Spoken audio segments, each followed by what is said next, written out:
testing, if that floats your boat. Okay, Bismillah, we seem to be live. Fantastic. أعوذ بالله من الشيطان الرجيم بسم الله الرحمن الرحيم الحمد لله رب العالمين والصلاة والسلام على الأشرف الأنبياء والمرسلين سيدنا وقرة عيننا محمد وعلى آله وأصحابه أجمعين رب اشرح لي صدري ويسر لي أمري واحلل عقدة من لساني يفقه قولي اللهم لا علم لنا إلا ما علمتنا إنك أنت العليم الحكيم.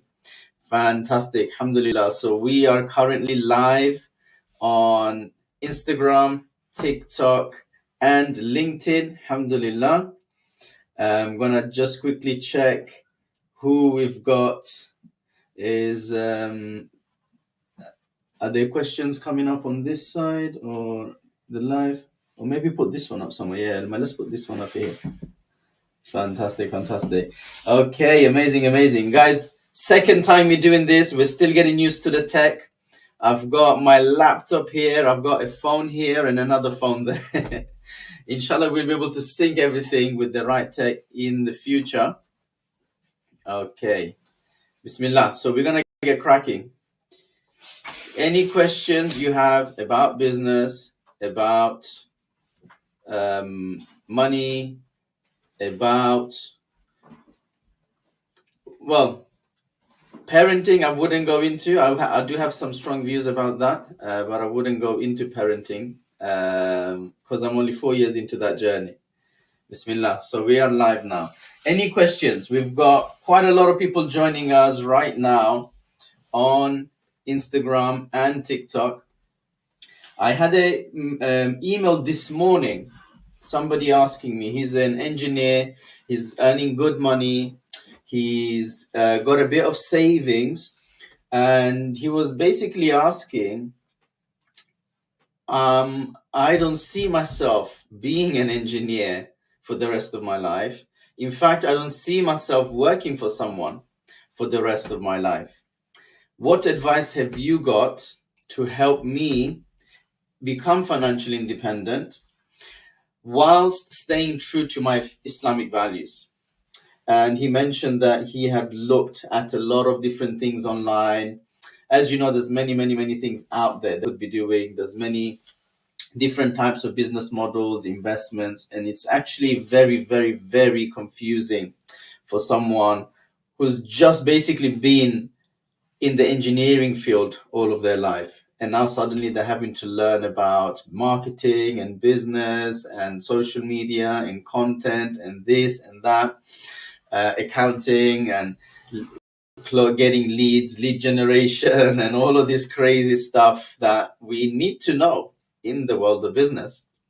So alhamdulillah, what is the advice for such a person? And by the way, there are a lot of people in that situation.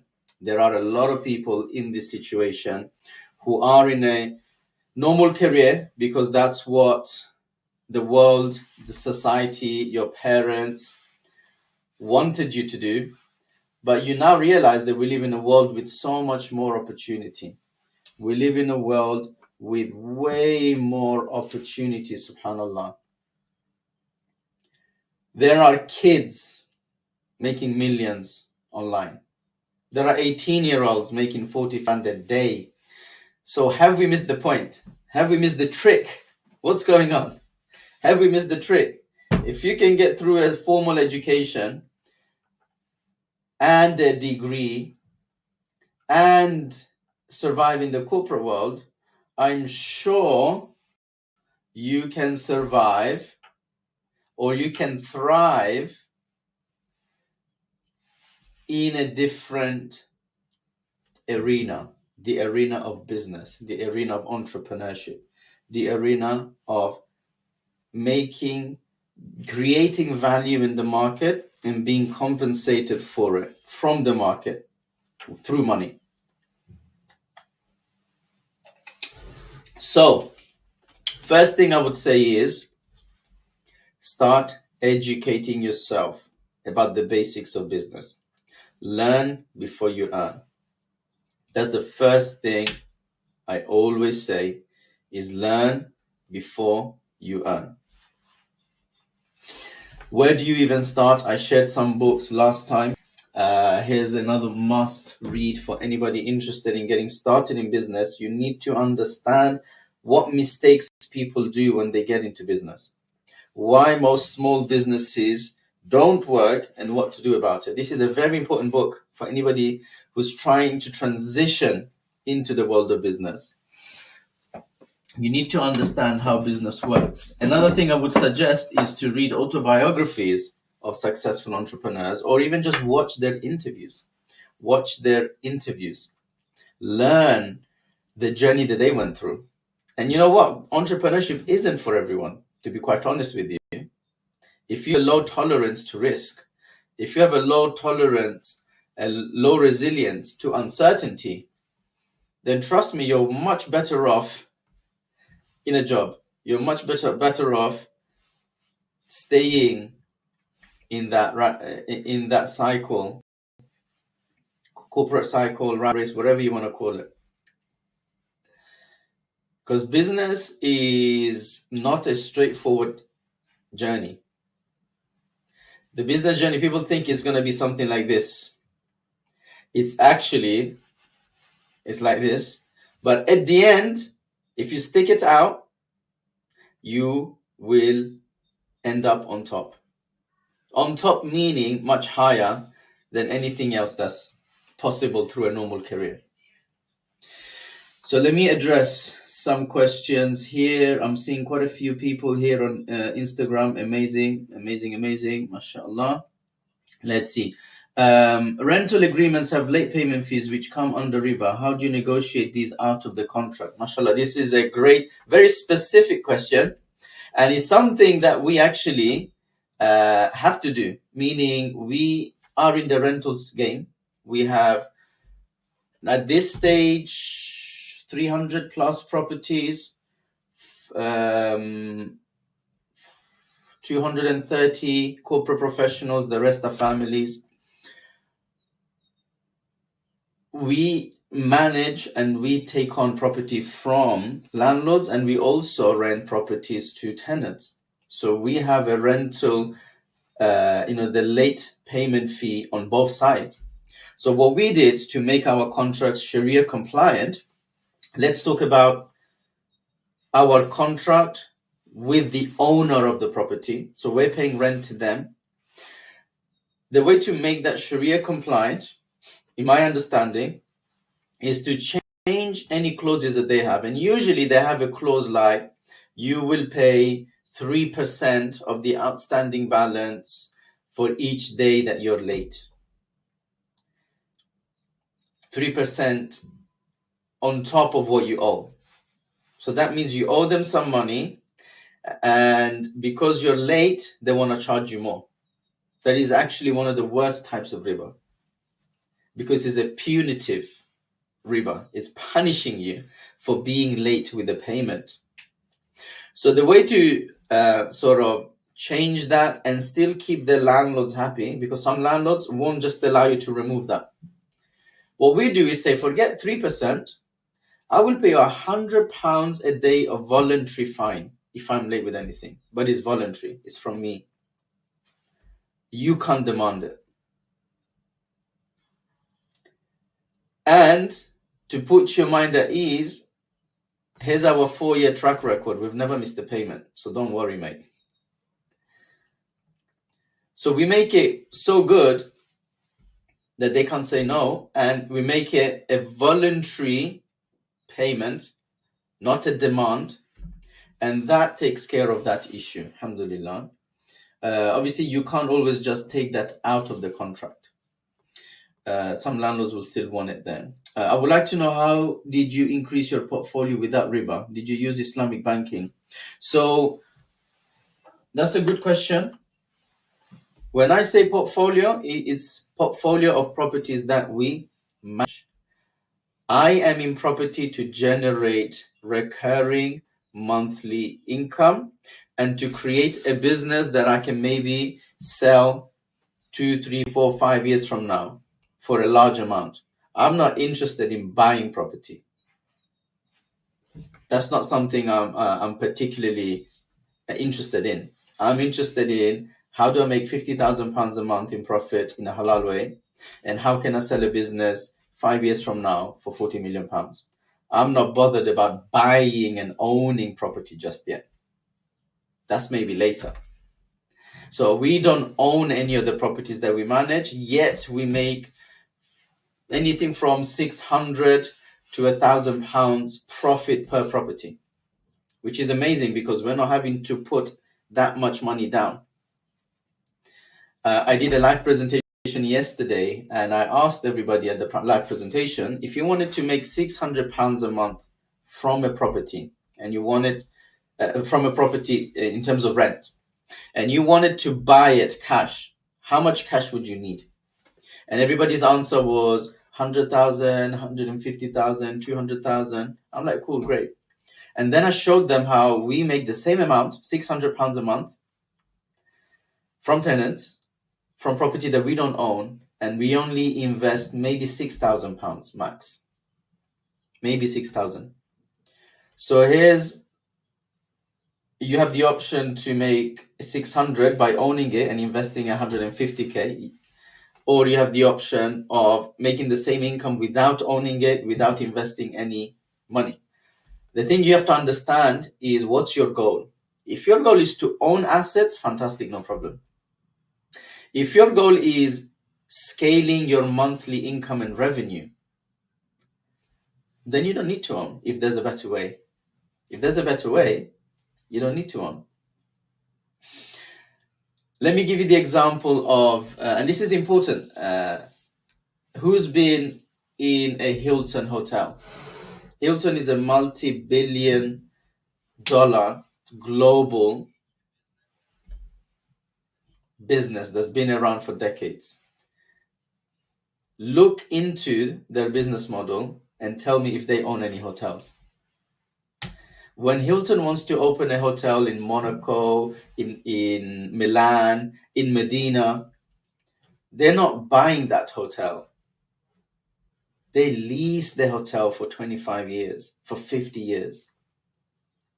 They rent it from the owners. They're not buying hotels. They're not owning hotels. So that's kind of the same model that many people are using, and we're using too, that we make money from property without needing to own any of it. Do we want to own property? Maybe later. Right now, we just want to create income. We want to make sure we're financially independent, our families are financially independent, and we want to make sure we're building something that is worth selling in the future. Because that's how you generate generational wealth. That's how you create generational wealth. When you build something that can be sold for 10, 20, 30, 40, 50, 60, 100 million pounds. And that you can only do through business. You can only do that through business. So thank you so much for that question, my brother. How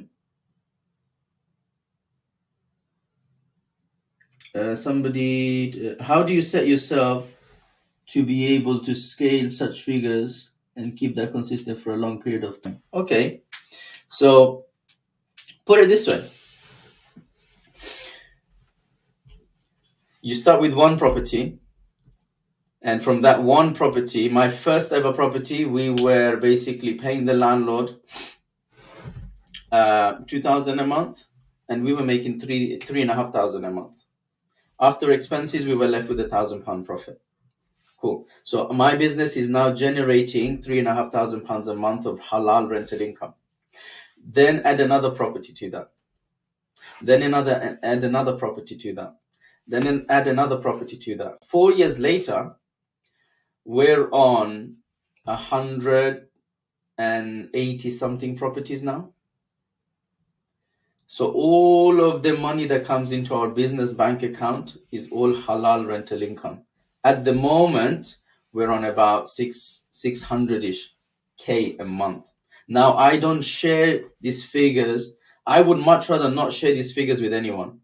I don't want any evil eye from anyone. But why I share them is because many of you have never heard of someone bringing in halal rental income at that scale without any riba.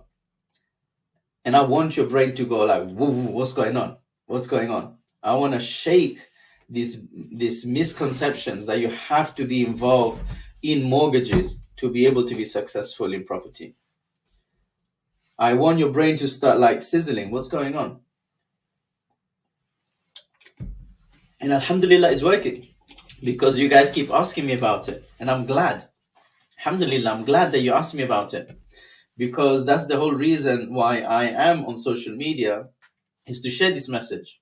You can be successful in property, not just in property, in anything in life, without getting involved in the haram.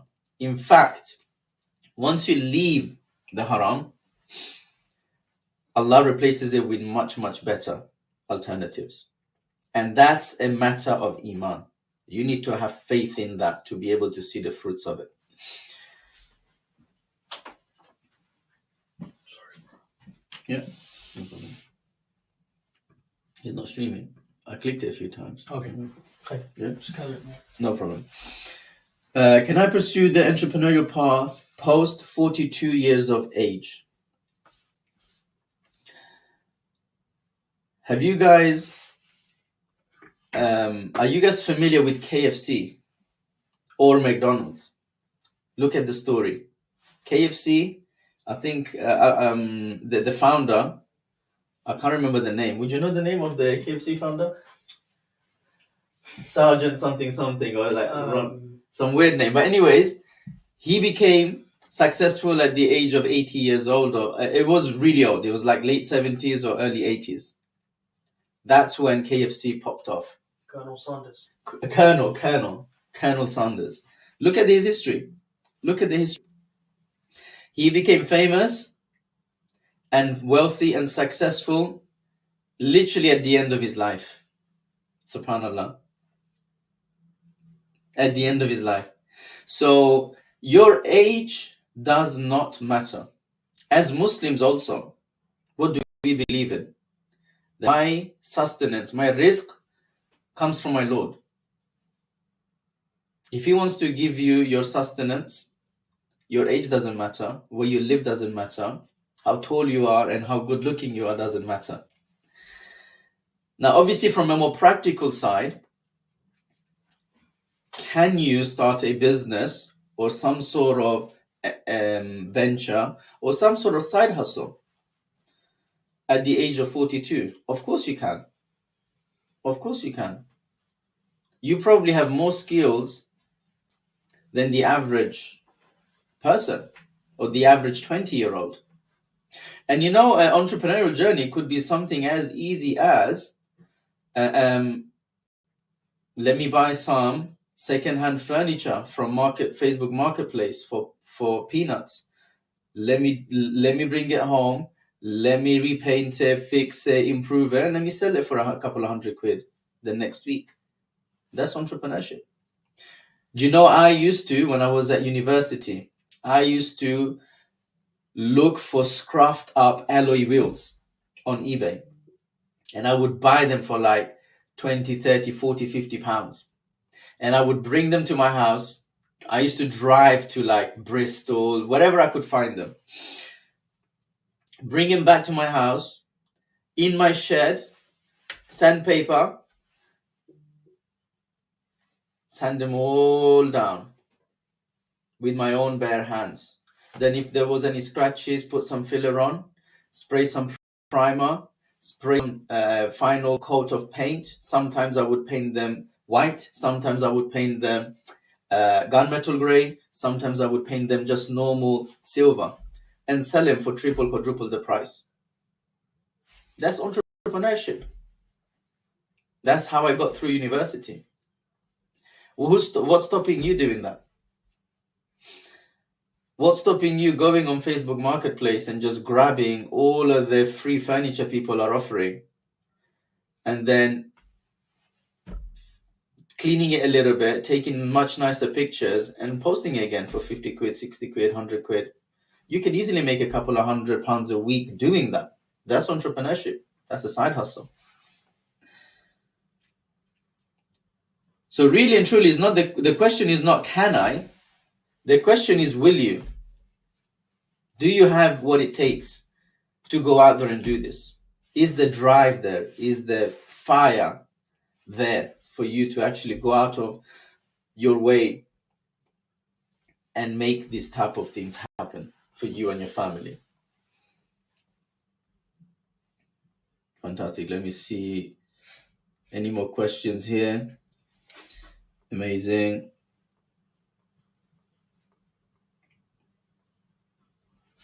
Do you buy properties with full cash and get the rents? That's how you do business? No, that's not how we do business. We don't. I've already explained that we don't buy properties. So this is it. It's a misconception. You don't need to own a property to be able to make money from it. You don't need to own a property to be able to make money from it. I'll give you a super, super easy example. Let's say you're someone that you know has a flat in a good location. And you say to them, listen, what's the rent on this property? And they're like, oh, it's £1,000 a month. You're like, you know what? I'll give you £1,000 a month, guaranteed. And I'm going to furnish your property really, really nicely. And I would like you to let me manage it for the next 3 years.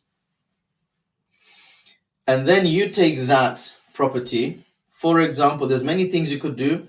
The example everybody is familiar with is you put it on Airbnb, you put it on booking.com, and people will book it. If it's a good location, people will book it for £60 a night, £50 a night, £70 a night. You do the maths. So let's say from that one property, after all your expenses, you're able to make 300 quid a month.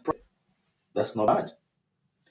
Now, that's not what we do. We don't do Airbnb. I'm not a big fan of it. We do something a little bit different. But that's an example. I'll give you another example. Let's say you have a connection with somebody who's bringing lots of students to the UK, or is bringing lots of nurses to the UK, or is bringing lots of carers to the UK. And you know that as soon as they arrive to the UK, they need somewhere to stay. Maybe not for a long time, maybe just for 6 days or a week or 2 weeks. You can provide that service. You just rent the same flat, let's say for £1,000 a month, somewhere in Manchester. And then every time these people are coming, you say to them, look, staying in a hotel for the three of you who have just come together is going to cost you, if you get a room each, it's going to cost you about £70 per night each. That's £210 collectively that you're going to be spending.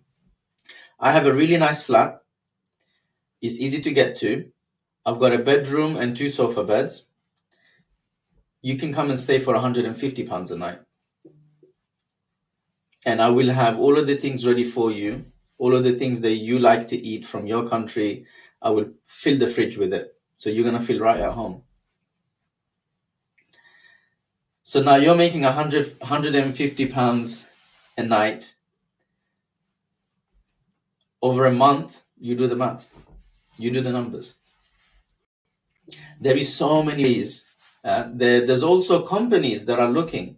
There's care companies, care homes. There's so many companies who are looking for properties. All you have to do is be the middleman. So there's so many ways, alhamdulillah, there's so many ways of making money from property. Owning property, actually, you don't make much cash flow from owning a property.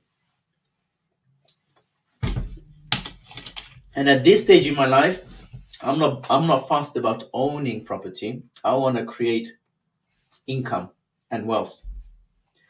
I will buy properties when I have so much money that I don't know what to do with it. Then I'll start buying property.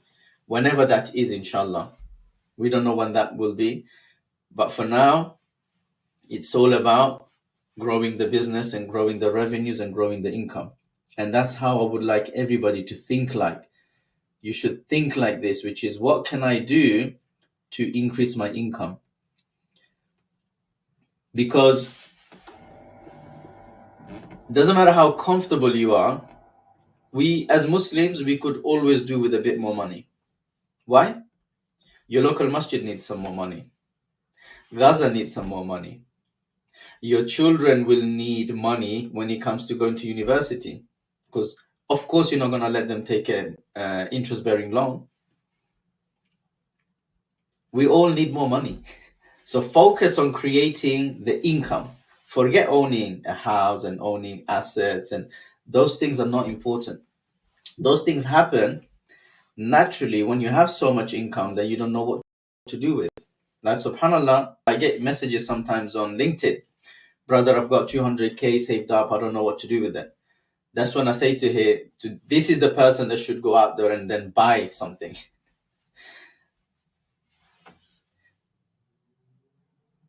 What are the conditions for another person investing in business? I'm not sure exactly what you mean by that. If you can ask this question again with a bit more context and a bit more detail, then I can give you a better answer, inshallah. Brother Amirul is asking, how did you manage to get a 1-year work placement at a Big Four as I plan on taking a gap year? Jazakallah khair. This is a wonderful question, and I'm impressed that you even know that I did such a thing, because it was actually a big part of my journey. And that started when I was a student. When I was a student doing A-levels, I decided that I'm going to apply for university, but I don't want to take interest-bearing loans. I don't want to get involved in riba. So what shall I do? The only option I could see at the time was to take a year out, work, save up, and then go to uni. So against everybody's advice, I applied to university with the fair entry. So instead of starting this year, I said I want to start the following year. Everybody told me don't do it. Don't do it. My parents were not happy with it. My friends were like, you lost the plot, brother. Everybody told me don't do it. What happened? Subhanallah, look at this. This is the proof that I've seen in my life, that when you leave something for the sake of Allah subhanahu wa ta'ala, He replaces it with better. So listen to this very carefully. I applied deferred entry. Alhamdulillah, I got into the university that I wanted, which was the London School of Economics, to study economics, which is, alhamdulillah, a dream that I had at the time. And basically, I said to myself, I'm going to work for a year. I don't care what the work is. If I have to stack shelves at Sainsbury's, I'll do that. If I have to deliver pizzas, I will do that. I'm willing to do that for a year of my life so that I can avoid riba. What happened instead was that very year, Deloitte and IBM launched something called the Gap Year Scheme. Subhanallah. And the Gap Year Scheme was designed for people who want to take a gap year before going to university, who want to work and get some work experience with these companies, and then also come back in the summer whilst they're at university. It was a phenomenal opportunity. Essentia, IBM, and Deloitte. These were the only 3 companies that were offering this at that time. I'm talking about 2008, 2009, I think it was.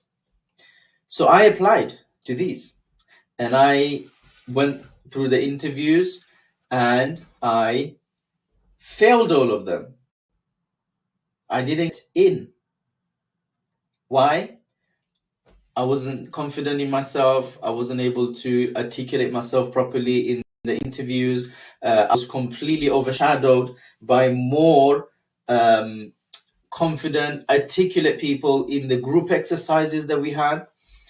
So I was like, oh, damn, that was a learning curve. So I went back to looking at normal jobs. Say, hey, inshallah, it wasn't meant for me. I went back to looking at normal retail jobs. And one day I get a phone call.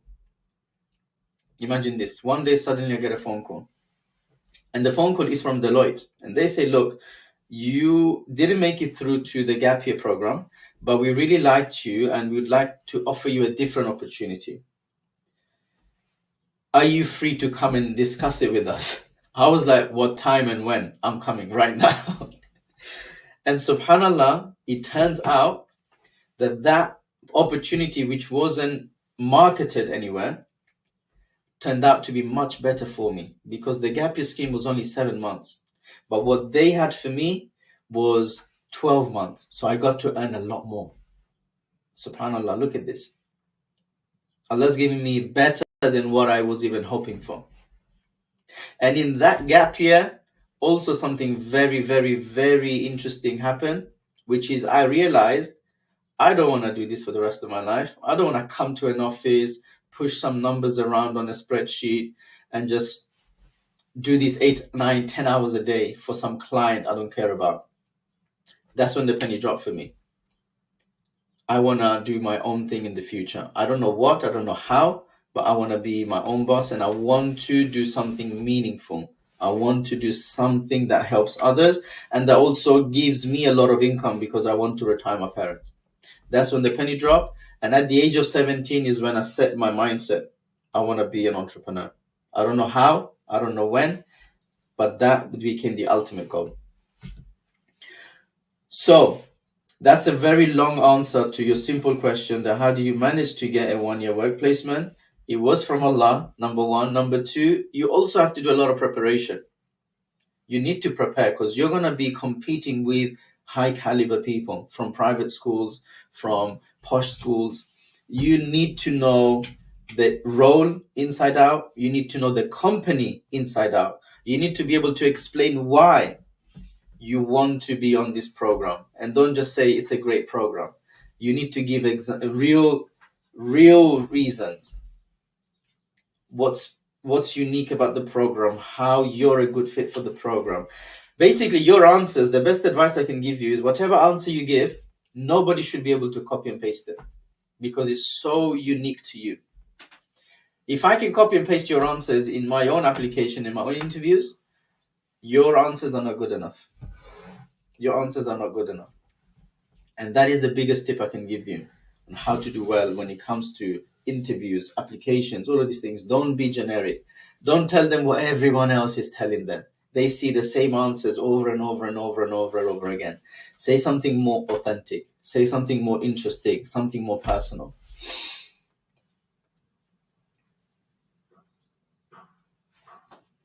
Okay, let's see if we've got any more questions here. What are you looking for from the people that you want to work with, and what will be their role? So I've mentioned on Instagram and all the other platforms that I'm currently looking for business partners. We want to take Sequoia Homes, which is our brand. We want to take Sequoia Homes to every city in the UK. So I need this brochure to land on the desk of every estate agency in the UK, every letting agency in the UK, every property developer in the UK. Everybody in the UK, when they think of HMOs and shared homes, they should think Sequoia Homes. They should think about my business. They should think about my brand. In order to do that, I need help.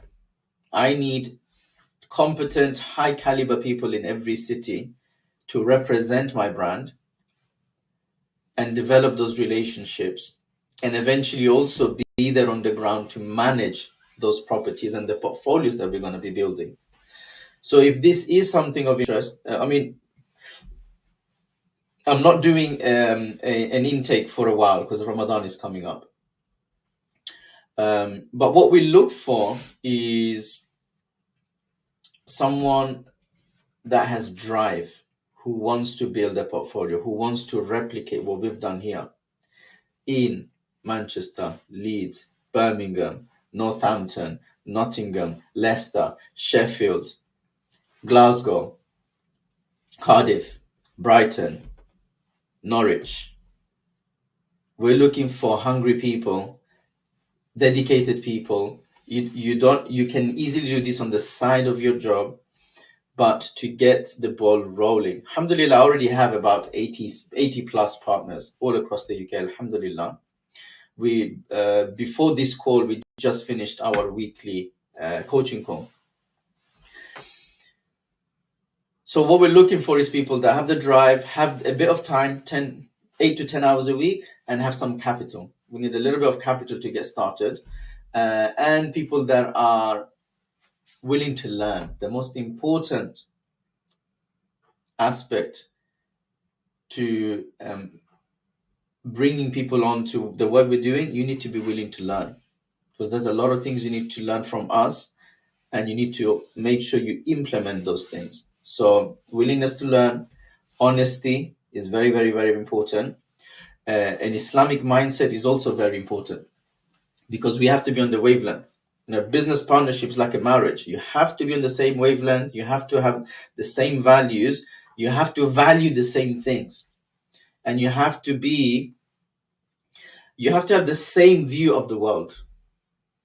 Because if you think that this world is my Jannah and I need to make as much money as I can, and I don't care if it means that somebody's gonna lose out, or somebody needs to be lied to, or things like that. People like that exist.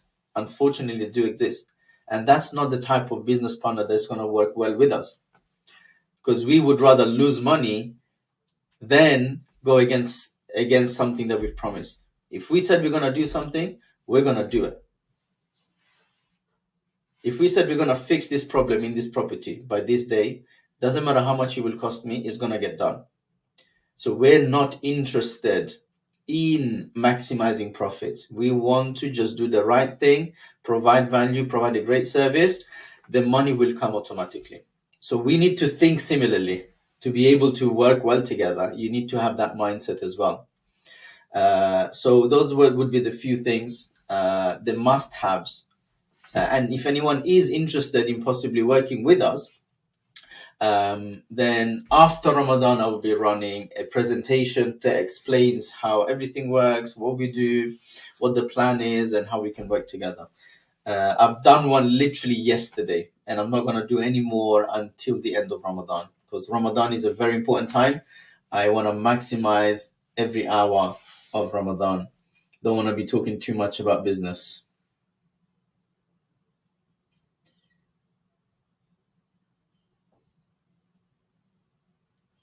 Okay, mashallah. I'm just scrolling through some messages here.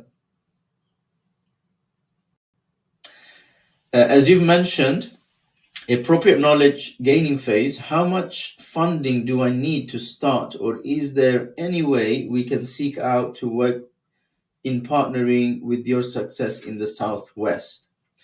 I'm not sure what exactly you're referring to here. I'm assuming you're referring to working with me on the property side of things.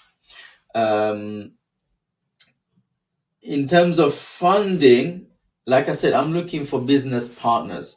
Now, you can't come to a business partnership with an existing running business without some capital. You need some capital, right?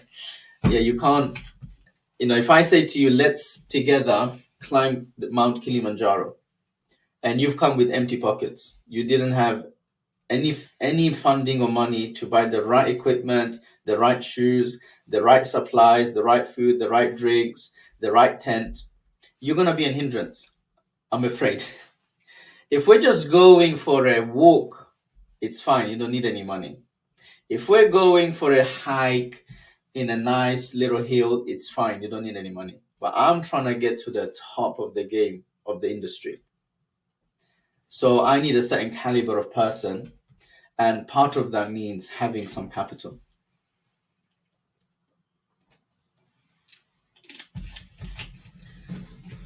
So, and by the way, this is not the only way, in terms of property, is not the only way to gain financial independence.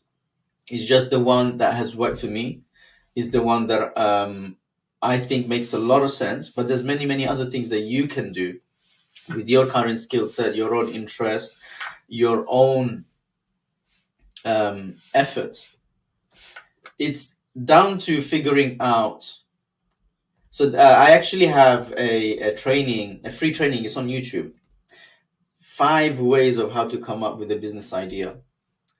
And one of the ways, for example, is to identify a gap in the market. That's a difficult one. Another one is just by thinking of something you're really, really, really, really good at, figuring out if there are people out there who need some help with that, and then start offering it as a service. Very simple. And another one is by just building an audience. Building an audience. You know, there's accounts on Instagram and on TikTok that they're just building an audience. They've got pictures of kittens and is nothing, something very, very basic, very, very easy to do.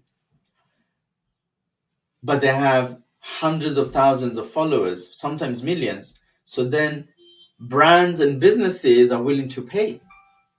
Brands and businesses are willing to pay to be able to gain access to that audience. So that's another way, just creating an audience is also. So you don't really need any capital to do that. You can start creating content within the next 10 minutes. It could be anything. If you love drawing, start creating content about drawing. See where it takes you. Maybe one day a arts and crafts business might approach you and be like, listen, let's work together. So we live in a time, subhanallah, that there's so many ways of creating value and creating income that I think maybe that's the difficulty now. That is the challenge now. Where do I start? There's just too many options.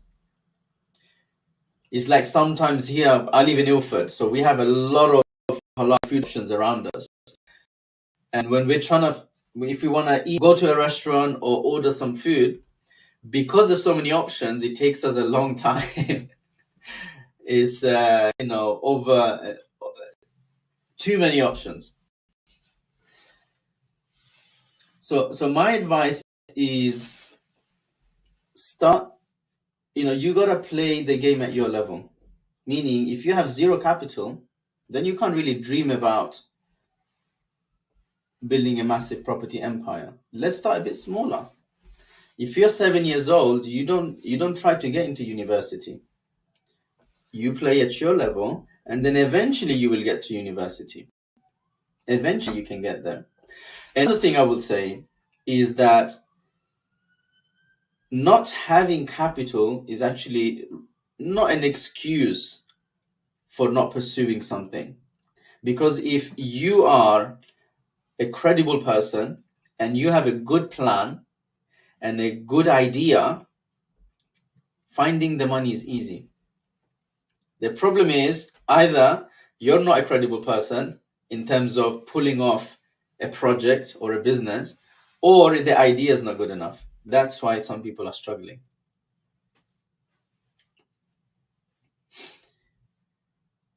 So if you have an idea and you can't do it because you don't have the capital, or if there's an opportunity in front of you and you're not doing it because you don't have the capital, don't blame the fact that you're lacking capital. There are people out there sitting on money. They don't know what to do with it. They're waiting for a good opportunity. The problem is, maybe the opportunity that you have is not as good as you think, or maybe you as a person are not investable. Are you a trustworthy person? Are you always doing what you say you're going to do? Do you have a track record of achieving things? Do you have a track record of maintaining your word? Do you have a track record of falling and jumping back up again? Do you have the resilience? My property business, subhanallah, it's doing incredible figures today. But when I started, I had zero capital. Zero. And I say this story all the time. When I started, I had no capital. But that didn't stop me. I put the plan together and I'm like, okay, this is going to work. I believe this is going to work. I've done all of my research. I've done a couple of training programs. I've done all the preparation that I could possibly do. I'm only missing the capital now. Okay, no problem. Who can I think of who has money sitting around, not doing anything, and who wouldn't mind being a business partner with me? Silent partner. I made one phone call. and he was ready to meet the same day. I had a list of 10 people I was going to call. The first guy I called met me for coffee, old friend from university, not a close relationship at all. But we used to do some charity work together back in university days. So he knows me. He knows that when Tanim commits to something, that thing is getting done. Tanim will never run away from difficulty. He will never run away from a challenge. He will never give up easily. So I was investable, which is why I could make that phone call, and he was ready to give me £5,000-10,000 on the spot. So now the question is, how can you now take this information and apply it to yourself? Are you an investable person? If not, work on that. Is your idea investable? If not, work on that. Not having money is not an excuse. Next, let's see what we've got.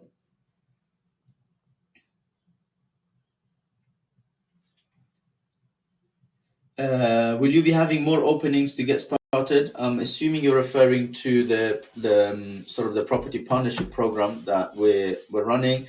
That will be inshallah after Ramadan. Inshallah khair after Ramadan.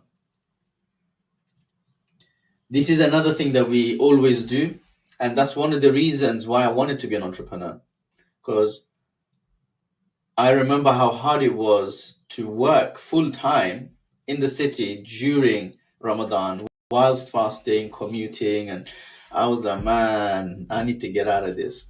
I want to be able to enjoy my Ramadan. I want to be able to take it easy. I want to be able to sleep until Dhuhr if I want to.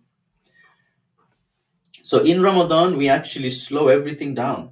Even if a landlord or a property developer offers us lots of properties, we say, sorry, it's Ramadan. Priorities are different this month.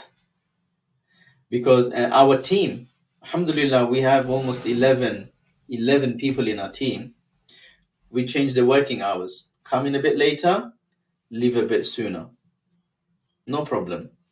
And because we do these things and we prioritize our worship and prioritize Allah subhanahu wa ta'ala, that's where the barakah comes. That's when suddenly, as soon as Ramadan is finished, we get a crazy opportunity. Or the right person comes at the right time and he opens another door that we didn't have. Or something that wasn't on our radar comes onto our radar and it helps us go to the next level. This is the secret barakah of business. Secret barakah of business is in these things.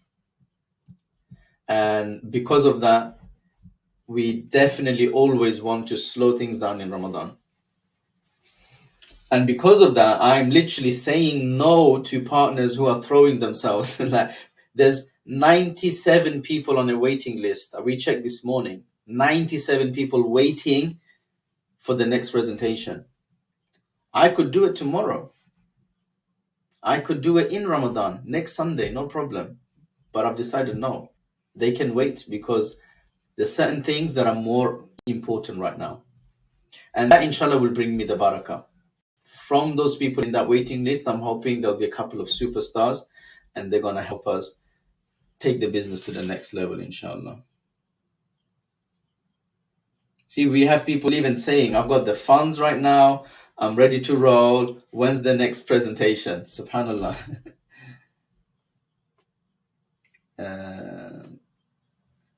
Amazing. So I'm going to have a look here on TikTok as well to make sure I haven't missed any questions.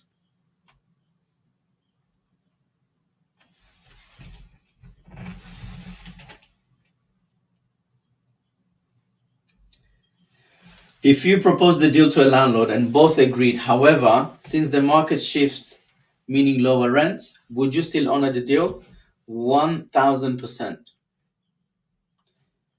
If we have given our word, that's it. There's no going back. I don't mind losing £2,000 a month, because that word is what creates the trust and the reputation. What happens is that same landlord 3 years later is going to bring me a deal that's going to make us £10,000 a month, because he respects the fact that I kept my word. That's how business works. That's how business works. And ultimately, as Muslims, we believe risk comes from Allah. What's meant for me will come. What's not meant for me, I can't do anything about. So that's, by the way, a test. What you just described is a test that comes to see how honest and trustworthy you are. And our Prophet ﷺ was known for what? Even before he was a prophet, what was he known as? He was known as As-Sadiq Al-Amin, the truthful and trustworthy. People used to give him their assets to look after, their treasures to look after. Even enemies did that. So once you give me a property and we've signed on a number, that's it. There's no going back. No going back. And by the way, that's an extreme example. The market is never going to shift so much that I'm going to lose £2,000 a month. It doesn't happen. The market is actually only going up. But there could be other things that happen. But me and my business partner, alhamdulillah, we have the same mindset. Once the word is given, there's no going back. And that's what allowed us to grow so much, is because people know that when we do business with these guys, there'll be no issues. There'll be no dishonesty. There'll be no hidden charges. There'll be no hidden problems. There'll be no hidden surprises. It's all transparent, and they would rather make a loss than go back on something they've promised.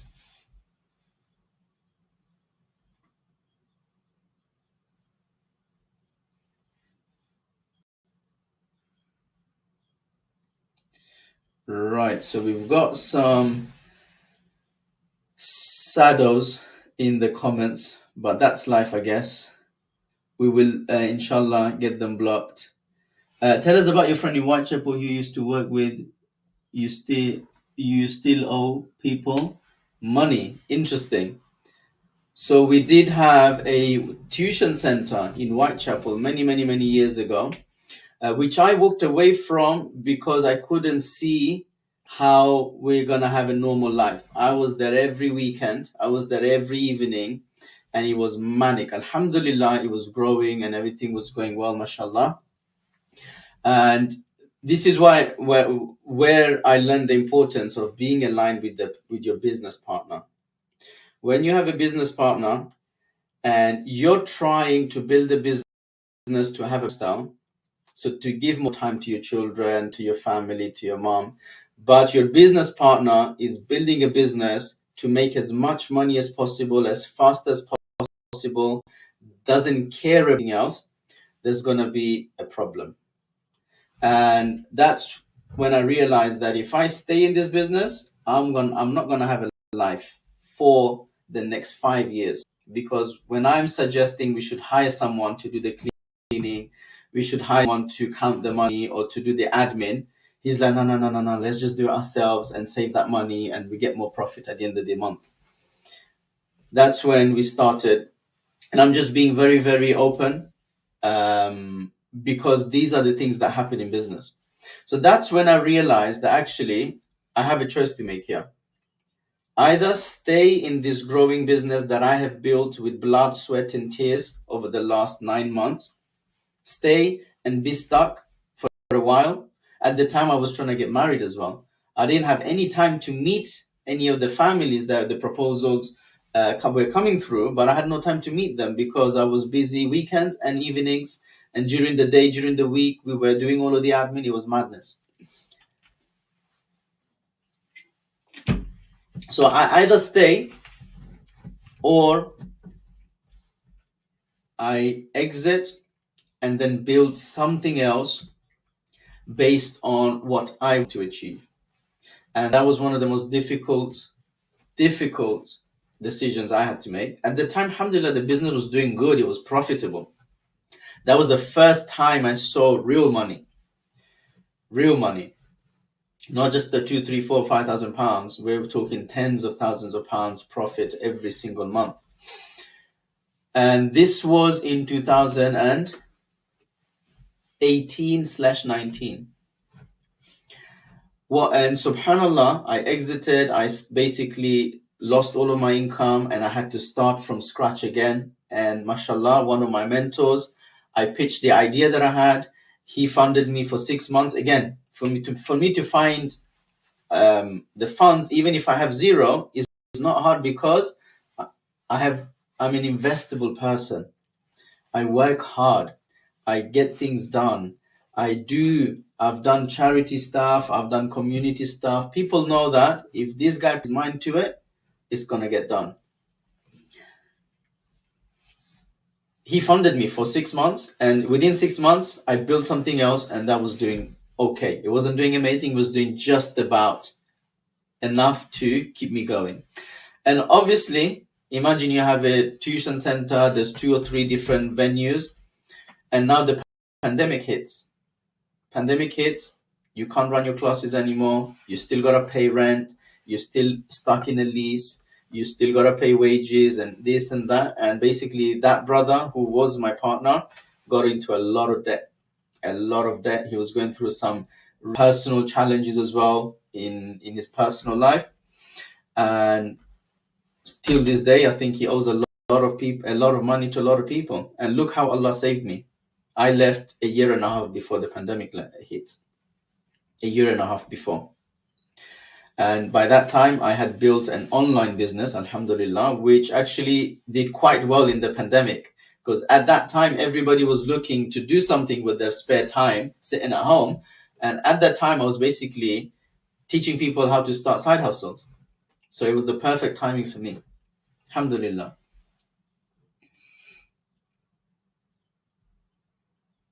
Let's see.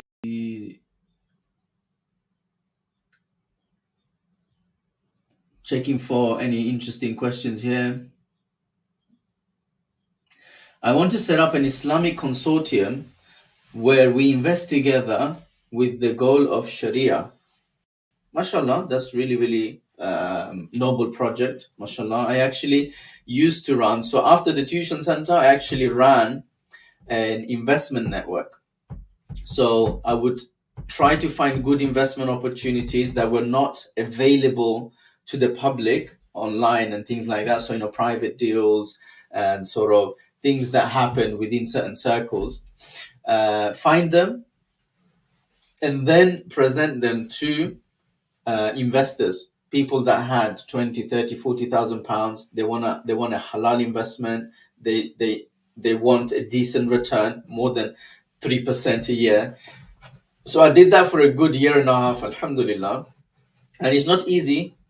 Finding good investment opportunities is not easy. Managing investors is also not easy. And also, what you invest in is also very, very, very important. Alhamdulillah. Someone is saying, ciao, come stai? Sto molto bene, grazie.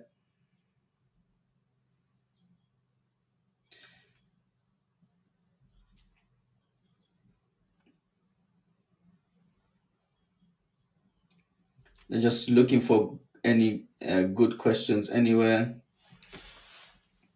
Alhamdulillah, we're coming to the end of the live anyway. How do you deal with bad tenants? Very, very good question. And I'm going to end with that. So when it comes to bad tenants, the first thing you want to do is avoid them. Avoid bad tenants. How do you do that? Very, very important. You do proper due diligence. Before you take on anyone as a tenant, you want to look at what job they have. You want to look at where they've lived the last 5 years. You want to look at the pay slips. You want to look at their bank statements. Have they paid things on time? One time we were doing this process and we noticed that the guy was gambling. Literally every day he was gambling. That was a red flag straight away, because this gambling could lead to financial issues in the future. That's it. Straight away, no need to get into any drama. The most important thing we look at is obviously their financials, But the most important thing is speaking to the previous landlord. Speaking to the previous landlord and getting a good reference from them. So if somebody cannot give you the phone number of the previous landlord and you can't speak to them and get a good reference, we don't even consider them. That's it. It's that simple. So this is how you avoid bad tenants. You just sift them out. And look, there are a lot of good people out there. Yes, there are bad tenants too. And for us, because we're in the premium space, we work with corporate professionals. We don't have issues with, cleanliness, drug abuse, and all of this type of stuff. We don't have those issues. Alhamdulillah. And pay on time and all of those good things happen. So I'm going to wrap up here because I have a couple of meetings now. It's been an absolute pleasure. I hope this is valuable. So do leave me some feedback to let me know if this is valuable, whether I should continue doing it. I have right now committed to doing this every Sunday morning, inshallah. So if you do have any questions that I haven't addressed, feel free to DM me. My team will collate your questions and I will address them at the next live. Until then, Assalamu alaikum wa rahmatullahi wa barakatuh. Subhanaka Allahumma wa bihamdik. Ashhadu an la ilaha illa anta astaghfiruka wa atubu ilayk. Have a fantastic rest of your Sunday.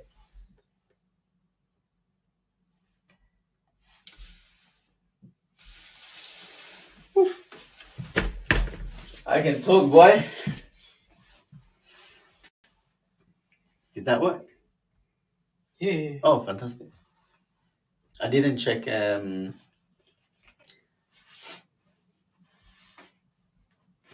That's pretty solid, isn't it? Yeah, inshallah. What's a gifter and a diamond? I think people have been potentially donating. Trying to end the stream here. People donate on this stuff.